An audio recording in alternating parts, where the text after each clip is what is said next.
Court में चल रहा था तलाक का केस और आपको तलाक मिल भी गया। आपसी सहमति तलाक मिलेगा या कॉन्टेस्टेड लड़ झगड़ के आपको तलाक मिलेगा। अब आपको करनी है दूसरी शादी। कितने समय के बाद, कितने महीनों के बाद, कितने दिनों के बाद आप दूसरी शादी कर सकेंगे, ये हमारा सवाल है। इसी सवाल का जवाब इस वीडियो में आपको मिलेगा। नमस्कार, आपने शुरुआत अशोक पांडे के साथ ऑनलाइन लीगल एडवाइस में की है और अगर आप नए हैं, हमेशा की तरह मैं आपसे करता हूं रिक्वेस्ट, सब्सक्राइब जरूर कर दें। जो कानून की जानकारी इस चैनल के माध्यम से हम आप तक पहुंचाते रहेंगे, आपको मिलते रहेंगे। चलिए बात करते हैं कि तलाक लेने के, कोर्ट से तलाक मिलने के कितने समय के बाद हम दूसरी शादी कर सकेंगे। अब देखिए, तलाक को हम पहले तो ABC यानी 1, 2, 3 कैटेगरी में हम डिवाइड कर लेते हैं। पहला तलाक जो कि होता है आपसी सहमति तलाक।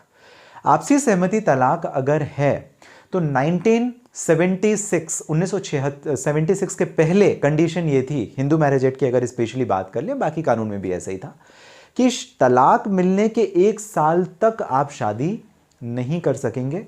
1 साल का जो समय है वो पूरा होने के बाद ही आप शादी कर सकेंगे। ये कब की बात है? प्रायर टू 1976 के पहले।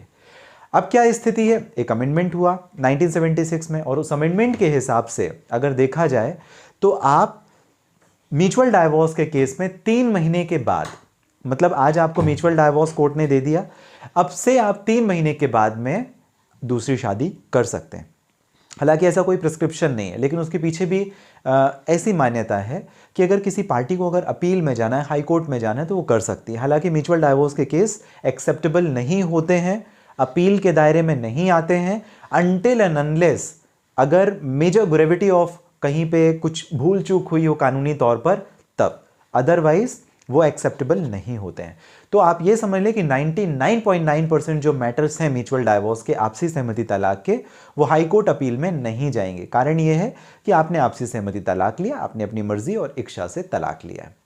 1976 के पहले क्या स्थिति थी? 1 साल का समय लगता था। अब मैंने आपको बताया कि 3 महीने का समय, 3 महीने आप इंतजार करो। आज आपका आपसी सहमति तलाक हो गया है, अब से 3 महीने के बाद आप दूसरी शादी कर सकते हैं। दूसरी कैटेगरी एक्स पार्टी डाइवोर्स, मतलब जब लोअर कोर्ट में आप लड़ झगड़ रहे थे तो पति ने केस फाइल किया पत्नी के खिलाफ में, मान लेते हैं पत्नी आई ही नहीं, 1 बार 2 बार 3 बार नोटिस गई, पब्लिकेशन हुआ, सब कुछ हुआ।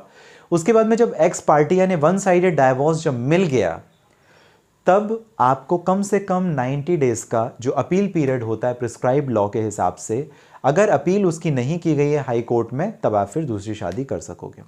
अगर उसकी अपील कर दी गई और हाई कोर्ट ने अगर स्टे कर दिया, या अपील कोर्ट में पेंडिंग है, हाई कोर्ट में पेंडिंग है या सुप्रीम कोर्ट में पेंडिंग, उस कंडीशन पर आप नहीं कर सकेंगे दूसरी शादी जब तक कि आपका केस हायर कोर्ट में पेंडिंग है। तीसरी कंडीशन कॉन्टेस्टेड डाइवोर्स। आप दोनों लड़े, मन भर के खूब लड़े डिस्ट्रिक्ट कोर्ट में, जो सबऑर्डिनेट आपका फैमिली कोर्ट है, वहां पे खूब लड़ाई झगड़ा हुआ। फिर अल्टीमेटली पत्नी के फेवर में कोर्ट ने जजमेंट दे दिया कि पत्नी को तलाक मिलना चाहिए। पत्नी ने यहाँ पे मान लीजिए केस फाइल किया था। अब भी आपको 3 महीने का इंतजार करना है, लेकिन शर्त वही है कि 3 महीने के अंदर अगर अपील फाइल हो गई कोर्ट में और कोर्ट ने अगर आपको स्टे दे दिया तो आप कर ही नहीं सकते, लेकिन उसके बावजूद अगर आपकी अपील पेंडिंग है हाई कोर्ट में, तो भी आप दूसरी शादी नहीं कर पाएंगे अनटिल अनलेस वो हाई कोर्ट डिसाइड ना कर दे। एक बार हाई कोर्ट ने डिसाइड कर दिया, फिर उसके बाद में आप फ्री हैं, फिर उसके बाद में आप दूसरी शादी कर सकोगे।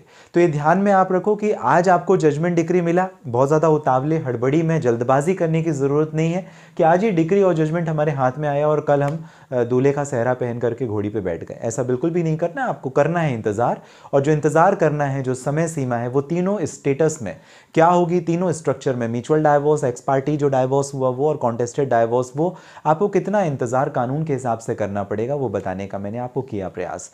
तो पहले 1 साल का पीरियड था 1976 के पहले, अब नहीं है। ये सेक्शन 15 में भी डिस्क्राइब किया गया था HMA के, जिसको अभी अलग कर दिया गया, हटा दिया गया। एक और बात आपको ये भी ध्यान में रखनी पड़ेगी कि अगर वो 3 महीने के पहले अगर कोई व्यक्ति अगर शादी कर ले, तो ऐसी जो शादी होगी वो एनलमेंट ऑफ मैरिज या वॉइड मैरिज के दायरे में आएगी। ऐसी शादी इलीगल मानी जाएगी, कानूनी तौर पर उनकी मान्यता नहीं रहेगी, चाहे वो आपने म्यूचुअल डाइवोर्स के कंडीशन में करी हो। अगर आप करते हैं तो आप स्पेशली एक परमिशन ले लें, अगर बहुत ज़्यादा जल्दी है तो हायर कोर्ट में आप रिट पिटीशन फाइल करके आप डायरेक्शन ले लें ऑनरेबल हाई कोर्ट से, वहाँ पर अगर आपके फेवर में कुछ ऑर्डर मिल जाता है तो आप कर लें। 482 एप्लीकेशन भी आप फाइल कर सकते हैं इन एक्सेप्शनल कंडीशन, 227 एप्लीकेशन भी आप फाइल कर सकते हैं, डिपेंड करता है। लेकिन आप हायर कोर्ट की पहले परमिशन ले लें अगर आपको 3 महीने के अंदर आपको करनी है तो। और अगर आपकी अपील डिसाइड नहीं हुई है तो भी आप दूसरी शादी नहीं करें, करेंगे तो इलीगल रहेगी और आपका जो चक्कर है ना और ज़्यादा फंस जाएगा, आपका जो मामला है वो अटक जाएगा। तो आप ये समय को बहुत महत्वपूर्ण तरीके से ध्यान में रखें कि इतने समय तक आपको इंतज़ार करना ही करना है। आपको ये जानकारी कैसी लगी मुझे ज़रूर कमेंट बॉक्स में मेंशन कीजिएगा। साथ ही किसी परेशानी के लिए अगर करना चाहें बात, इस वीडियो के डिस्क्रिप्शन में डिटेल है, लिंक है जहाँ से डायरेक्टली आप मुझे कॉल करके आपकी परेशानी से संबंधित कर सकेंगे बात। आप हमेशा कीमती और महत्वपूर्ण समय जो आपका मुझे देते हैं इसके लिए आप सभी का बहुत धन्यवाद। मिलेंगे अगले वीडियो में।